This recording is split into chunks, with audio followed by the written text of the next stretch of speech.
La présence du muséum d'histoire naturelle dans cette exposition, elle est cruciale parce qu'en fait, il s'avère que les deux fondateurs de l'établissement, donc qui sont Jean-Baptiste Vérani et Jean-Baptiste Barla, ont été des pionniers de la découverte de la faune sous-marine.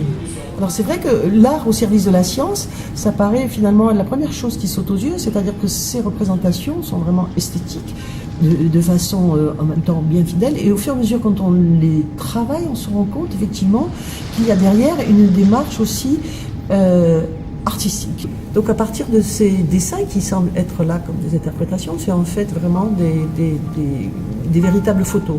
C'est-à-dire que les animaux ont été récupérés vivants, donc observés vivants et peints toujours sur les animaux soit morts récemment, soit encore vivants. Par exemple, Vérani, qui a fait un gros travail sur les céphalopodes, a montré par exemple toutes les phases de structure et de couleur que peut prendre un poulpe en fonction des humeurs. Par exemple, Antoine Risso, qui est né au fin du XVIIe siècle, a été un des premiers à aller chercher les poissons dans le milieu pour essayer de les peindre, de les représenter le plus fidèlement possible.